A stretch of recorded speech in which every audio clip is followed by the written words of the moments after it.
My sister called me her backup parent and banned me from dating because it would distract me from my responsibilities. My sister Laura had 3 kids in 4 years with a guy named Brett who took off when the youngest was 6 months old. I stepped up immediately because that's what family does. I was 25, working as a physical therapist, and had my own apartment 10 minutes from Laura's house. Every morning before work, I'd stop by to help get the kids ready for school and daycare. Every evening, I'd pick them up so Laura could work late at her accounting firm. Weekends, I'd take them to the park so she could clean or rest or just exist without someone needing something. I loved those kids like they were mine and honestly didn't mind helping. Laura and I had always been close, and seeing her struggle as a single mom broke my heart. For 2 years, this worked perfectly. The kids called me auntie and fought over who got to sit next to me at dinner. Laura would thank me constantly, saying she couldn't do it without me. We had a system, and it worked. Then Laura got promoted to senior accountant, and something in her brain shifted. She started calling me the backup parent. Not aunt, not helper, backup parent. She'd introduce me to people as her built-in childcare solution. When the school needed emergency contact info, she listed me as secondary guardian without asking. When the pediatrician asked about family medical history, Laura said to just put me down as the second parent since I was basically raising them anyway. I tried to laugh it off, but then the demands started getting weird. Laura informed me I needed to adjust my work schedule because the kids needed pickup at 2:30 now instead of 3. Just informed me. Like I didn't have a job with actual patients scheduled. When I said I couldn't change my entire calendar, she said backup parents make sacrifices. She started dropping them off at my apartment without warning. I'd come home to find 3 kids on my doorstep with a note saying Laura had an emergency meeting. The emergency was usually her getting drinks with coworkers. She gave the school my address as a secondary residence and told them the kids might be staying with me during the week sometimes. The principal called me confused about the custody arrangement. The real problem started when I met Tom at my gym. Sweet guy, worked as a firefighter, had this amazing smile. We went on a few dates and it was going really well. Laura found out when she went through my phone while I was playing with the kids. She lost it completely. Said I couldn't date because the kids needed stability and bringing random men around would confuse them. I hadn't even introduced Tom to the kids yet. Laura said that wasn't the point. The point was I needed to be available at all times, and dating would distract me from my responsibilities as backup parent. She actually said I'd made a commitment when I agreed to help, and dating would be breaking that commitment. She told the kids auntie might not be around as much because she was choosing some man over them. My 6-year-old nephew cried, asking why I didn't love them anymore. That's when Laura printed out a schedule. A literal hour-by-hour schedule of when she needed me to watch the kids for the next 3 months. It included overnight stays, full weekends, and 2 weeks straight in summer, while she went on a work retreat that I later found out was optional. At the bottom, she'd written that I needed to sign it as acknowledgement of my duties as backup parent. She'd also written that I understood dating was not compatible with this role. I asked if she was serious, and she said single parents don't get to have social lives, so why should I? The backup parent comment finally made sense. She didn't see me as family helping out. She saw me as her co-parent who just happened to live separately. And co-parents don't date other people in her mind.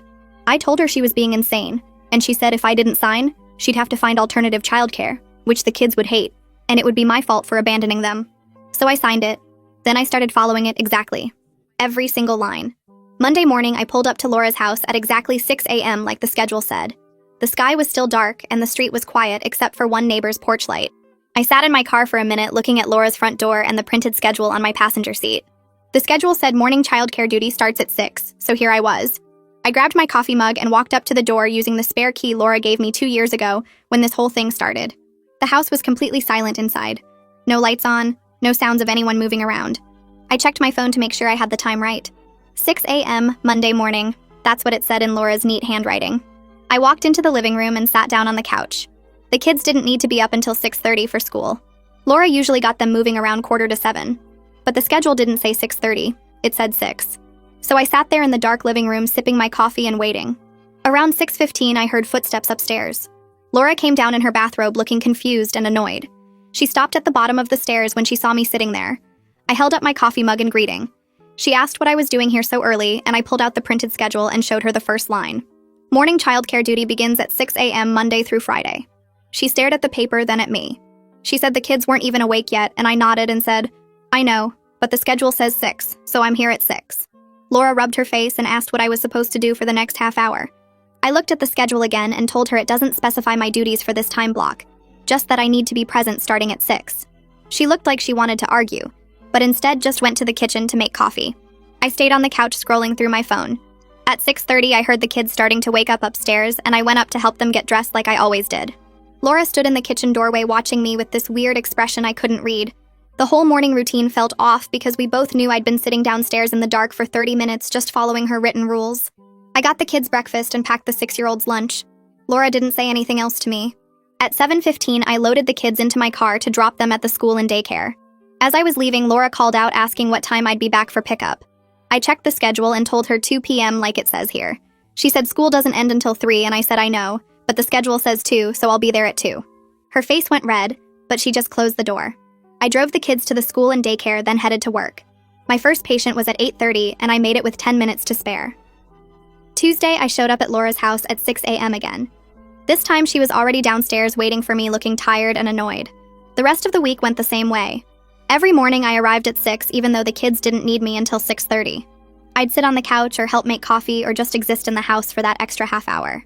Laura stopped commenting on it, but I could feel her watching me. The afternoon pickups were worse. School let out at 3, but the schedule said 2 p.m. pickup, so I started leaving work at 1:30 to sit in the school parking lot. My supervisor, Julian, noticed me leaving early every day and asked if everything was okay. I rescheduled 3 patient appointments that first week to make the 2 p.m. time work. I'd sit in my car in the empty school parking lot reading or scrolling my phone while other parents slowly started arriving around 2:45. The school secretary came out Tuesday afternoon and knocked on my window asking if I was okay. I told her I was just early for pickup. She gave me a strange look and went back inside. Thursday afternoon, I was sitting in my car when Julian called and asked me to come by his office before I left for the day. My stomach dropped because I knew my weird schedule was affecting my work. I picked up the kids at 3 after sitting in the parking lot for an hour, then dropped them at Laura's house. The schedule said evening childcare from 5 to 8 p.m., so I had time to go back to the clinic. Julian was in his office when I got there at 4:15. He's been my supervisor for 3 years, and we've always had a good working relationship. He asked me to sit down and then said he'd noticed my schedule had become really chaotic lately. I'd been rescheduling patients, leaving early, seeming distracted during appointments. He asked if something was going on that he should know about. I pulled out Laura's printed schedule and handed it to him. He read through it slowly, and his expression changed from concerned to confused to something like anger. He looked up at me and asked if this was serious. I told him yes. My sister created this schedule and demanded I sign it, and now I'm following it exactly. Julian read through it again, paying attention to the times. He pointed at the 2 p.m. pickup and said school doesn't end until 3. I said I know. He asked why I was following a schedule that didn't make sense, and I explained the whole situation. How Laura had been treating me like a backup parent instead of family. How she'd tried to ban me from dating. How she'd given me this schedule with a note at the bottom saying I understood dating wasn't compatible with my role. Julian put the schedule down and told me this was exploitation. He said what Laura was doing had a name and it wasn't okay. I felt my throat get tight because hearing someone else say it made it real. Julian suggested I needed to have a serious conversation with Laura about boundaries and expectations. I told him I wasn't ready for that conversation yet. I wanted Laura to see exactly what she was demanding before I confronted her directly. If I followed her schedule precisely, maybe she'd realize how unreasonable it was. Julian looked skeptical but said he understood. He also said I needed to figure this out soon because it was affecting my job performance and patient care. I promised I'd handle it and left his office feeling worse than before. I drove back to Laura's house for evening childcare duty. The schedule said 5 to 8 p.m. I got there at 4:55, and Laura was still at work. The kids were with the neighbor who watched them for the hour gap between school and when I usually picked them up. I collected them from next door and brought them back to Laura's house. We did homework and I made them dinner. At exactly 8 p.m., I put on my jacket and told the kids I had to go. The 6-year-old asked why I was leaving, and I said, because my schedule says 8 p.m. is the end of evening duties. He asked where Mommy was, and I said I didn't know, but she'd be home soon. I texted Laura that I was leaving at 8 as scheduled. I got in my car and drove home. My phone rang before I even got out of Laura's neighborhood. It was Laura, and she was furious. She asked where I was, and I said I was heading home. She said the kids were alone, and I reminded her that I left at 8 p.m. exactly as the schedule specified. Laura started yelling that she wasn't home yet and I couldn't just leave the kids alone. I asked her what time the schedule said evening duties ended, and there was silence. Then she said 8 p.m., but obviously she expected me to stay until she got there. I told her the schedule doesn't say that. It just says 8 p.m.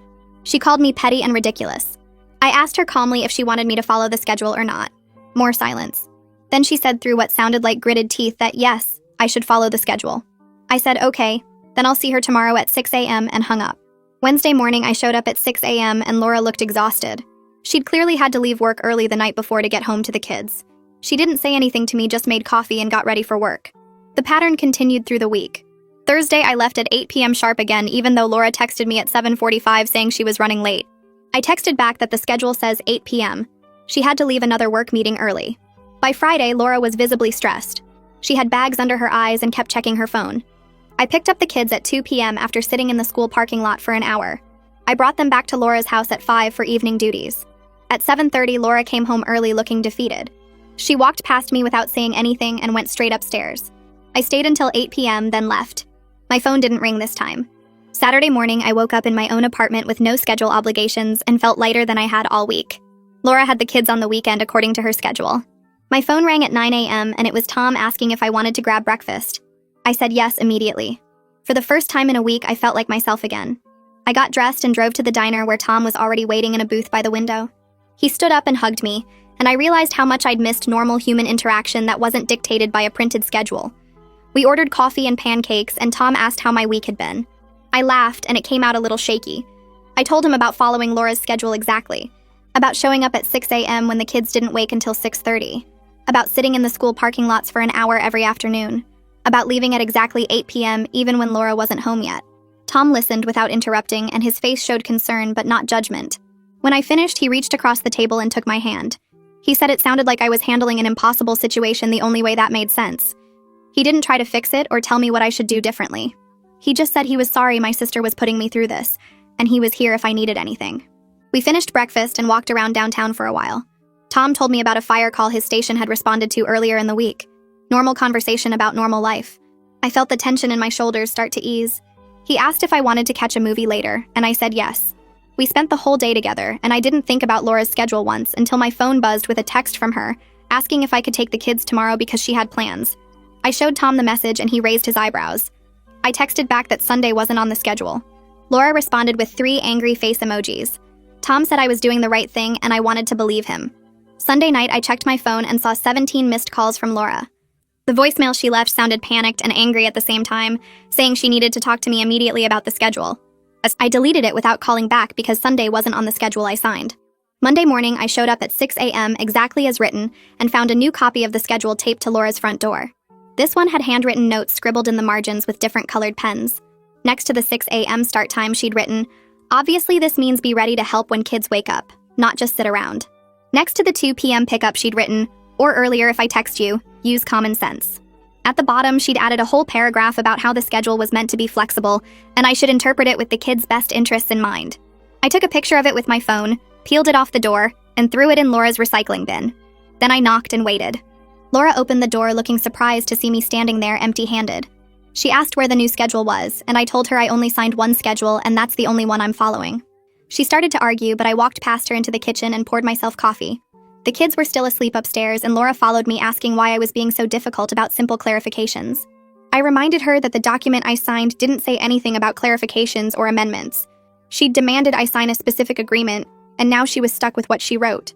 Laura's face went red, and she said I was being ridiculous and petty over semantics. I shrugged and sat down on her couch to wait until the kids actually needed me. By Tuesday, I was exhausted in a way that had nothing to do with the actual hours. Following the schedule exactly meant constantly checking the time, constantly enforcing boundaries, constantly saying no to Laura's attempts to modify our agreement. My coworker Kira noticed me staring at my phone during our lunch break and asked if everything was okay. I hadn't planned to tell anyone at work about the situation, but something about her genuine concern made the whole story come spilling out. I showed her Laura's printed schedule with all my notes and timestamps.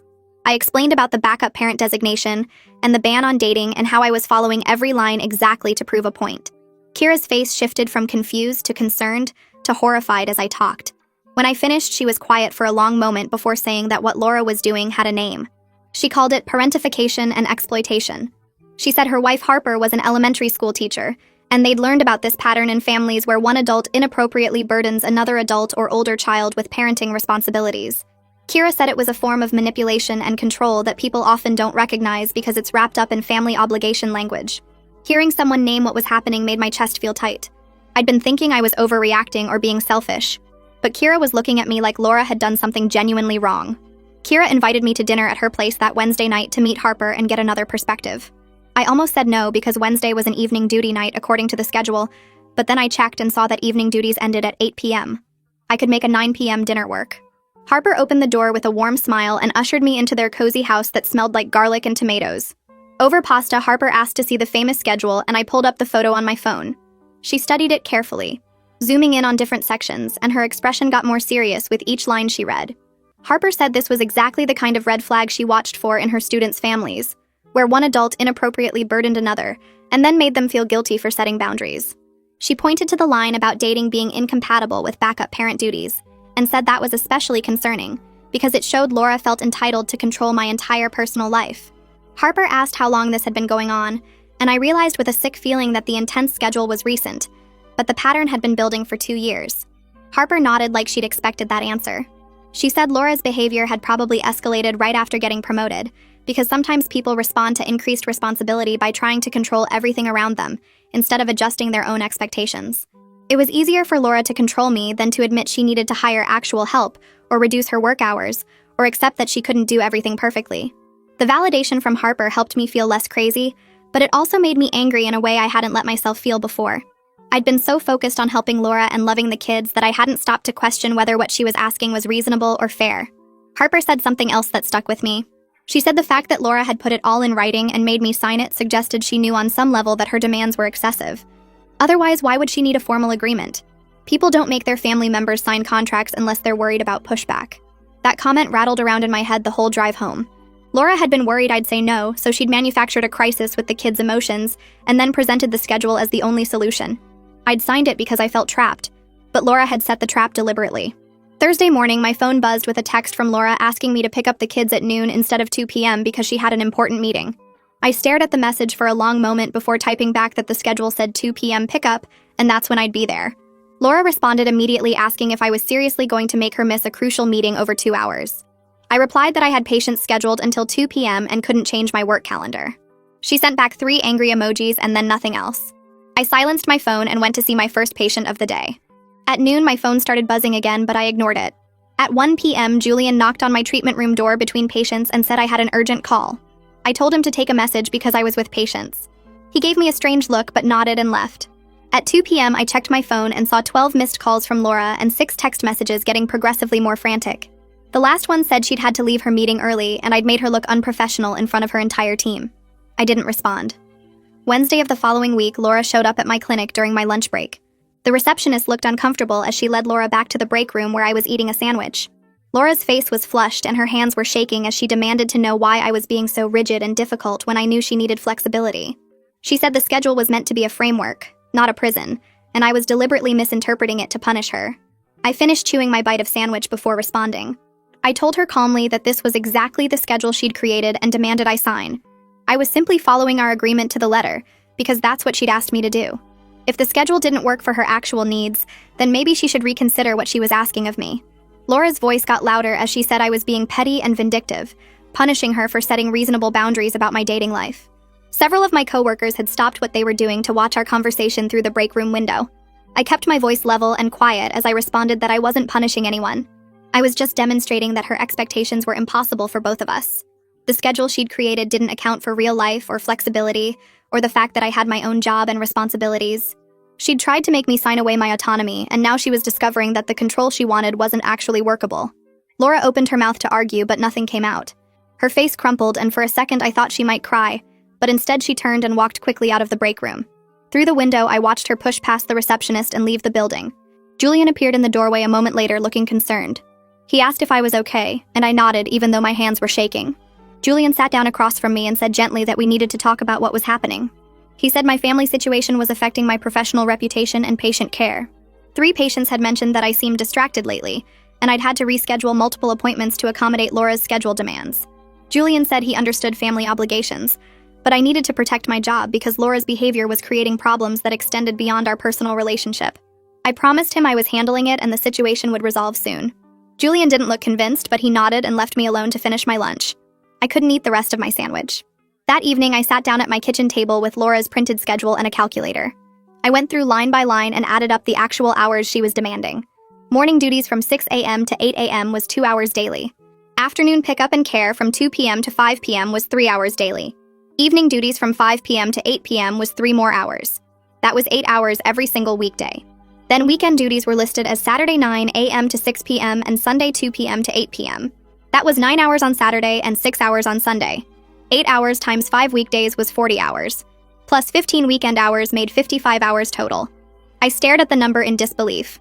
Laura was demanding 55 hours per week on top of my 40-hour work week.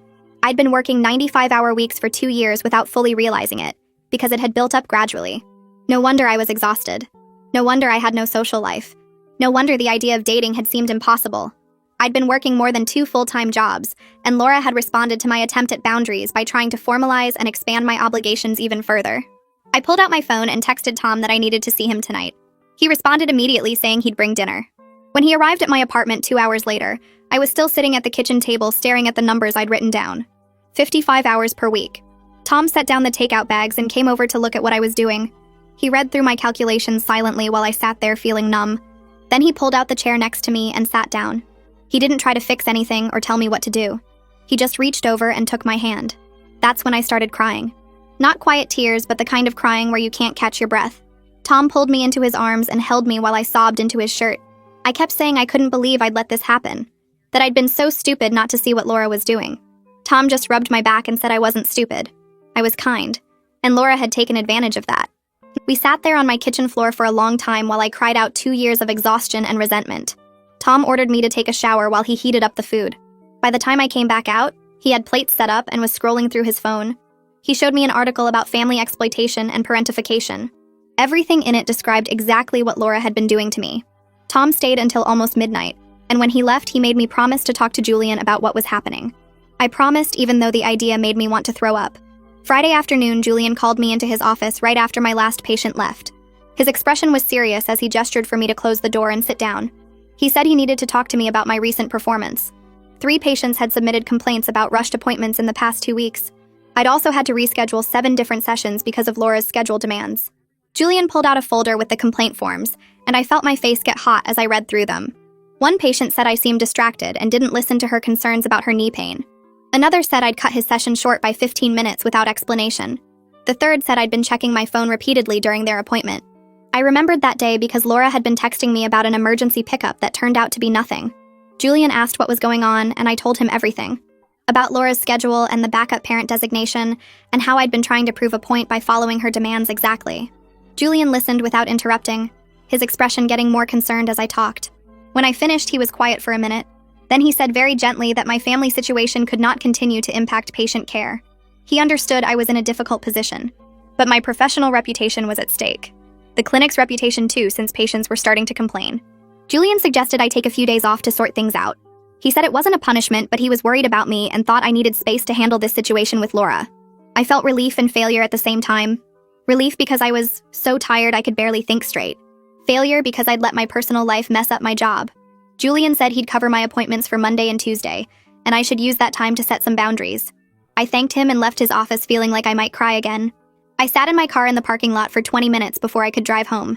When I got to my apartment, I called my mom. She answered on the 3rd ring, sounding cheerful. I asked if she had time to talk, and her tone changed immediately. She asked what was wrong, and I started explaining everything that had been happening with Laura. The backup parent comments and the printed schedule and Laura banning me from dating.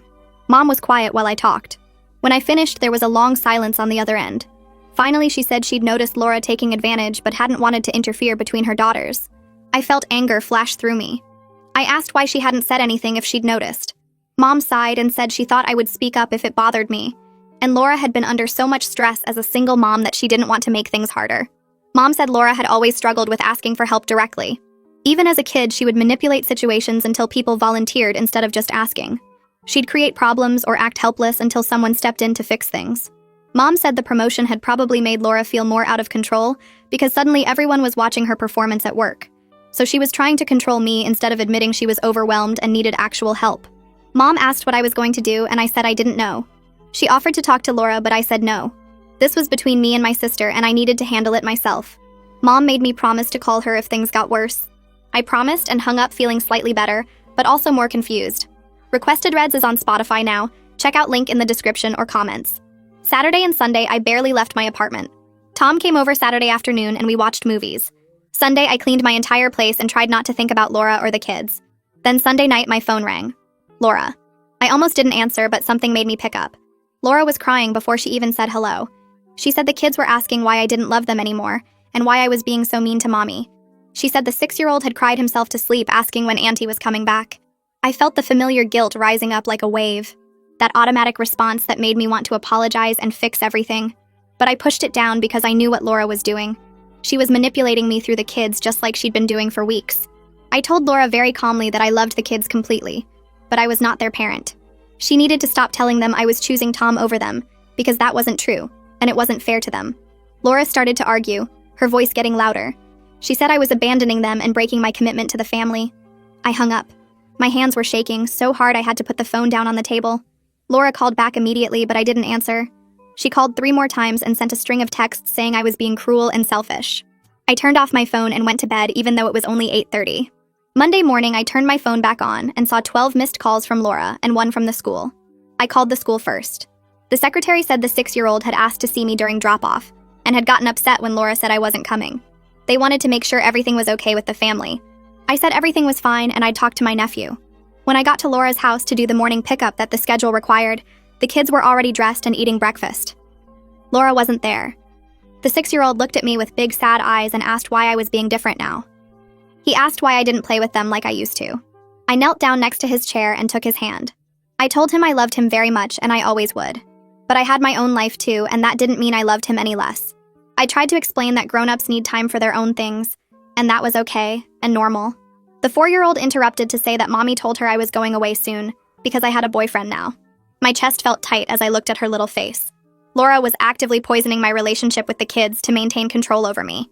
She was using them as weapons, and they didn't even know it. I told both kids that I wasn't going anywhere, and I would always be their aunt. But things might look a little different from before, and that was okay. The 6-year-old asked if I still loved mommy, and I said yes, even though I wasn't sure that was true anymore. I drove them to the school and daycare, my mind spinning. Laura had crossed a line by telling the kids those things. She was hurting them to hurt me. That evening after I picked the kids up and brought them back to Laura's house, I waited until they were in the other room watching TV. Then I pulled out my phone and texted Laura. I said we needed to have a serious conversation without the kids present. I said we needed to talk about boundaries and expectations and what was actually reasonable. Laura responded 10 minutes later. She said she was too busy with work and her actual responsibilities as a parent. The implication was crystal clear. I wasn't a real parent, so my concerns didn't matter. I stared at that text for a long time before I put my phone away. Tuesday afternoon, I was between patients when my phone rang with a number I didn't recognize. I almost sent it to voicemail, but something made me answer. The woman on the other end introduced herself as Fiona, Laura's boss at the accounting firm, and my stomach dropped because bosses don't call family members unless something is really wrong. She apologized immediately for overstepping boundaries, but said she was concerned about Laura and hoped I could help clarify some things. I gripped my phone tighter and asked what was going on. Fiona explained that Laura had been struggling at work lately, missing deadlines she'd never missed before, seeming distracted during meetings and making unusual errors in client files. She'd pulled Laura aside yesterday to check in, and Laura had mentioned family issues, something about childcare arrangements falling through. My face got hot because I knew exactly what Laura had told her. Fiona asked very carefully if everything was okay with our arrangement, if I was still able to help with the kids, because Laura had implied I might be backing out. I sat down hard in my office chair, stunned that Laura was discussing this at work, potentially making herself look unreliable to her boss. I took a breath and told Fiona there had been a misunderstanding about expectations, and Laura and I were working through it.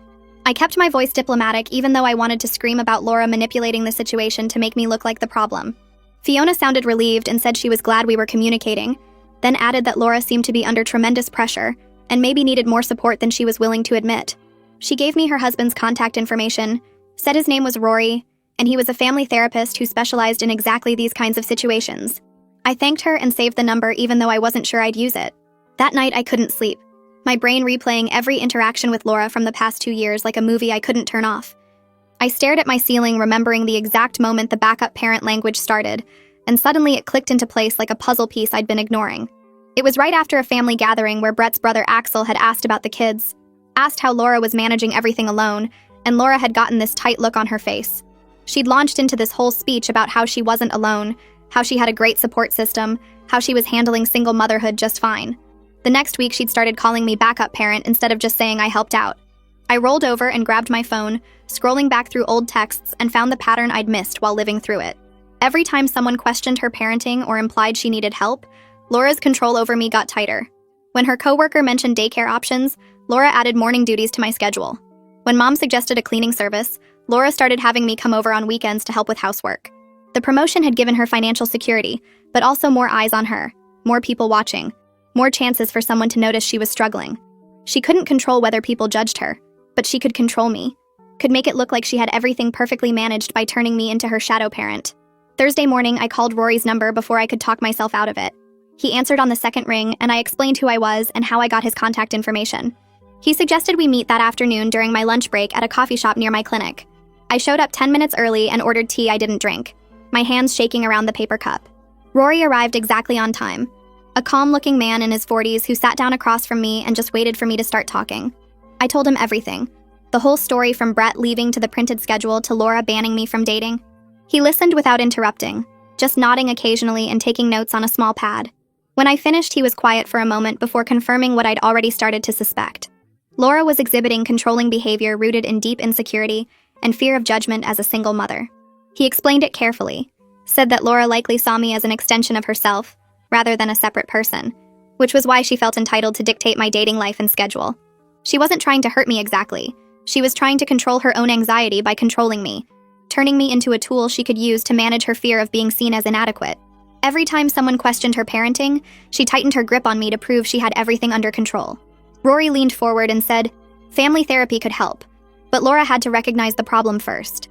He warned me that people in her mindset often resist help, because admitting they need it feels like admitting failure as a parent, and for Laura, that fear of failure was driving everything. He asked if I thought Laura would be willing to sit down with a mediator, and I honestly didn't know. I thanked him for his time and drove back to work with his words circling in my head. This new framework for understanding 2 years of my life. Friday evening, I was making dinner when someone knocked on my apartment door. I looked through the peephole and saw Laura standing there with all 3 kids and 2 suitcases, and my heart started racing before I even opened the door. Laura pushed past me the second I turned the knob, herding the kids inside and thrusting an overnight bag into my hands. She said she'd been called for an emergency work trip and needed me to keep them for the weekend, her words coming out fast and clipped like she was reading from a script she'd practiced. I looked at the kids standing in my entryway looking confused and tired, then at Laura who wouldn't quite meet my eyes. I walked over to my fridge where the printed schedule was still taped up, yellowing slightly at the edges from 2 weeks of cooking steam. I pointed at it and told Laura very calmly that weekend childcare wasn't on the schedule I signed. Laura's face went red immediately, that angry flush I'd seen 100 times before. She started yelling that I was being ridiculous. This was an emergency. Family helps family when emergencies happen. Her voice got louder with each word, and the 6-year-old started crying. I kept my voice level and asked what the emergency was exactly. Laura sputtered that it was a work crisis, a client situation that required immediate attention. I asked why she couldn't have called me first, given me any warning instead of just showing up with packed bags. She said there wasn't time and I was making this so much harder than it needed to be. I pulled the printed schedule off my fridge and held it up so Laura could see the yellowing paper with her own handwriting. Family doesn't treat family like unpaid employees, I said, keeping my voice steady even though my hands were shaking. I won't be manipulated anymore. Laura's face went from red to almost purple, and she grabbed her phone from her purse. She stabbed at the screen while yelling that I was selfish, that I was abandoning her children, that I'd promised to help, and now I was backing out when she needed me most. The kids were still standing in my entryway looking confused and scared, the 6-year-old crying again. Laura put the phone to her ear, and I heard it ring twice before someone picked up. "Mom," Laura said in this broken, sobbing voice that didn't match how angry she'd been 2 seconds before. "She won't take the kids. She's refusing to help, and I have this work emergency, and she just doesn't care that I'm going to lose my job." I watched Laura pace my tiny kitchen while she cried into the phone, telling our mother that I'd changed, that I was choosing some man over my own family, that she didn't know what she was going to do. She hung up and looked at me with this expression I'd never seen before, something between rage and actual fear. "You're going to regret this," she said quietly. Then she herded the kids back out my door without another word. I stood there staring at the closed door for probably 5 minutes before my phone started ringing. Mom's name lit up my screen and I almost didn't answer because I knew what was coming. I picked up and immediately heard Laura sobbing in the background, that same broken sound she'd used on the phone before. "Honey, what's going on?" Mom said, and her voice had that careful tone she used when she was trying not to take sides. I sat down on my couch and started explaining everything from the beginning. The 2 years of helping, the promotion that changed Laura, the backup parent comments, the printed schedule with 42 hours of childcare demands. I told her about Laura banning me from dating, about going through my phone, about telling the kids I was choosing Tom over them. Mom was quiet while I talked, and I could still hear Laura crying, but it sounded further away now. I explained about the schedule I'd signed and how I'd been following it exactly to show Laura how impossible her demands were. When I finished, there was this long silence where nobody said anything, and Laura's crying had stopped completely. "Is that true?" Mom said. But she wasn't talking to me anymore. Laura, is what she's saying true?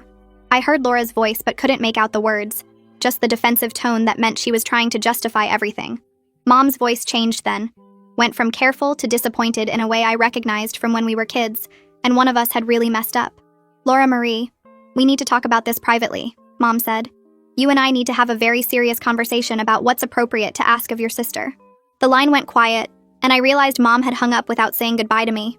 I sat on my couch holding my phone and feeling like I might throw up. The 6-year-old's face kept replaying in my head, the confusion and hurt when Laura dragged them out of my apartment. They didn't understand what was happening, and that wasn't their fault. An hour passed and I'd moved from the couch to my bed, still fully dressed and staring at the ceiling. My phone rang again and it was Mom calling back. I've got the kids for the weekend, she said without any greeting. They're watching a movie in the living room right now. Her voice sounded tired in a way I'd never heard before. You and Laura need to sit down with someone who can help you both communicate better. Someone neutral. I told her that sounded good and waited for whatever else she was going to say. I need to tell you something and I need you to just listen, Mom continued. I've been enabling your sister's behavior by always stepping in to smooth things over. Every time she's asked too much of you, I've told you that family helps family and Laura's had such a hard time. I made excuses for her instead of telling her she was being unreasonable. That stops now. I felt something loosen in my chest that I didn't know had been tight. Mom said she loved us both, but what Laura was doing wasn't okay, and I had every right to have my own life. We talked for another 20 minutes about logistics and boundaries and how this mediation thing might work. When we hung up, I finally got up and changed into pajamas, even though it was only 7 in the evening. Tuesday morning, I woke up to a text from Laura that was so long I had to scroll to read the whole thing. She'd sent it at 3 in the morning, which meant she'd been up all night writing it. The message said I'd humiliated her in front of Mom, and now Mom was treating her like a bad parent. It said I'd also humiliated her in front of her boss, Fiona, because apparently Fiona had asked if everything was okay with childcare arrangements, and Laura had to admit there were family issues. The text went on to say that if I didn't want to help anymore, I should just say so, instead of playing games with the schedule and making her look incompetent. She wrote that she'd always been there for me when I needed her, and this was how I repaid her support. The last line said she guessed she knew where she stood now, and she'd figure things out on her own like she always did. I read the whole thing twice and then started typing my response. I wrote out everything I'd been thinking for weeks but hadn't been able to say. I told Laura that I'd been helping 42 hours per week for 2 years, that I'd calculated the actual time and it was equivalent to a full-time job on top of my real job. I explained that I loved her kids completely, but I wasn't their parent, and she needed to stop introducing me that way. I wrote about how her attempt to control my dating life had crossed a line I couldn't uncross, how telling the kids I was choosing Tom over them was manipulation. I said I understood she was scared and overwhelmed as a single mom, but that didn't give her the right to treat me like an employee she could schedule and control. I told her I was willing to help on a reasonable schedule that respected both our lives and our boundaries. I would not sign any more agreements, and I would not accept being called backup parent ever again. The last part was hardest to write, but I made myself type it out. She needed to decide if she wanted my help as family who supported each other, or if she wanted to find alternative childcare. I read it 3 times before hitting send. My second message was shorter. I'm willing to help 2 days a week with pickups and 1 weekend afternoon, I wrote. That's what I can do while still having my own life.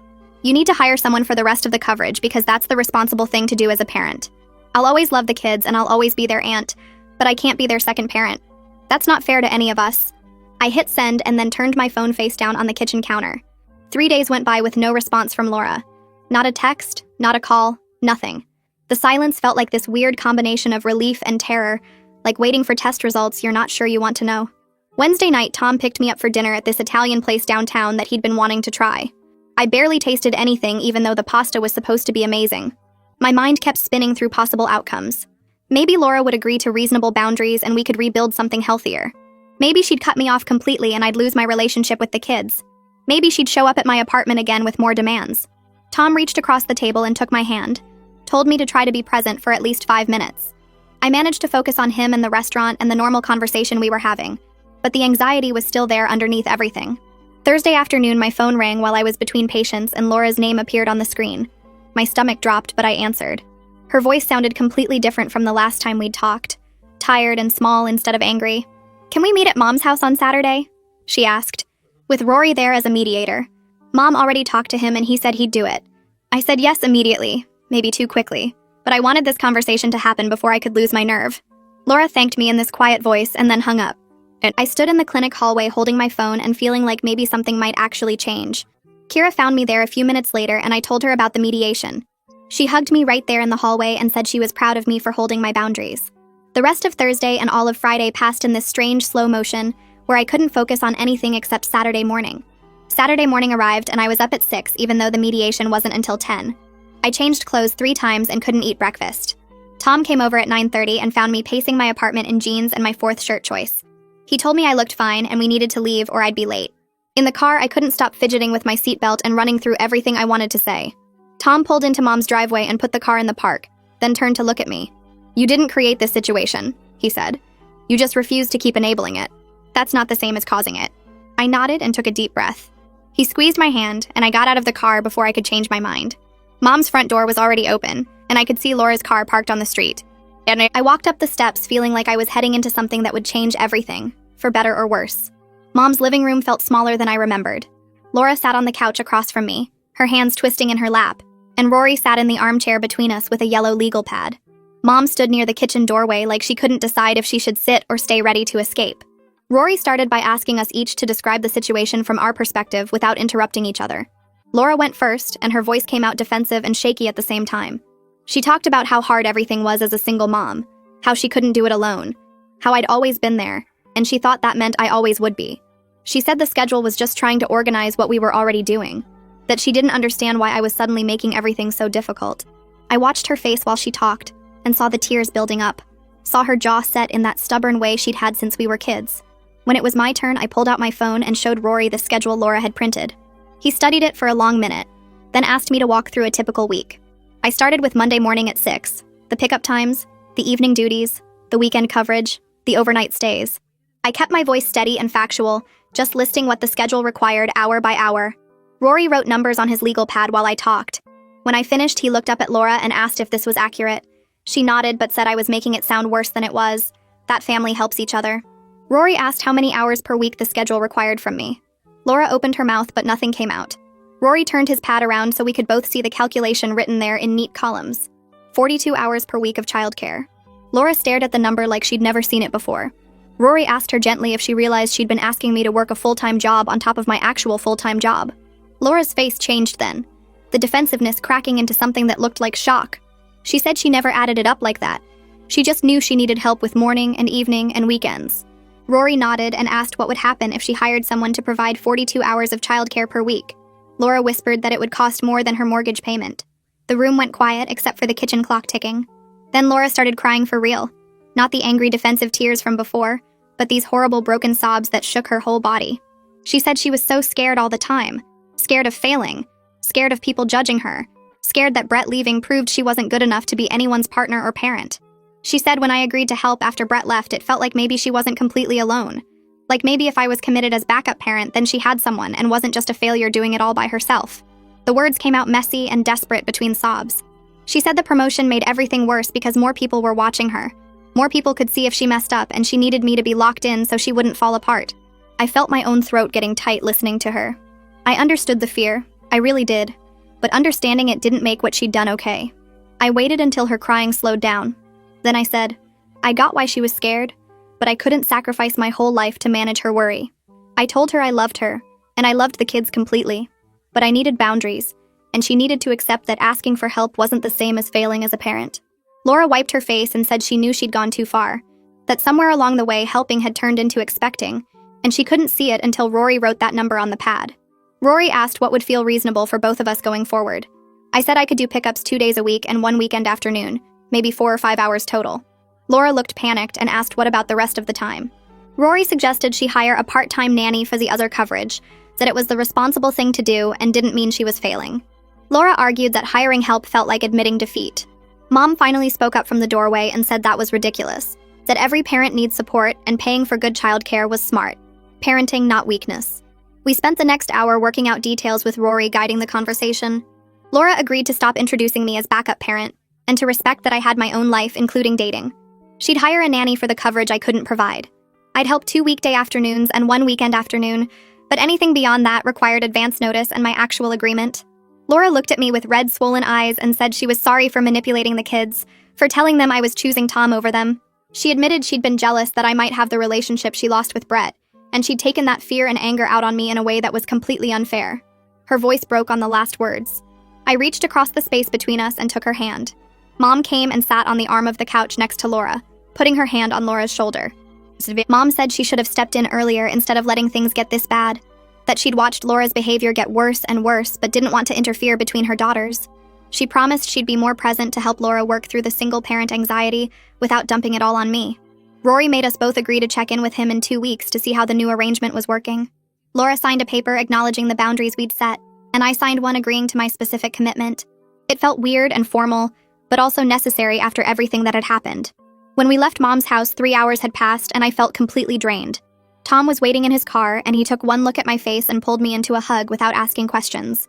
The following week felt strange in a way I couldn't quite name. Wednesday afternoon, I picked up the kids from the school like we'd agreed and took them to the park. The 6-year-old ran straight to the swings shouting for me to push him. The 4-year-old wanted to play tag.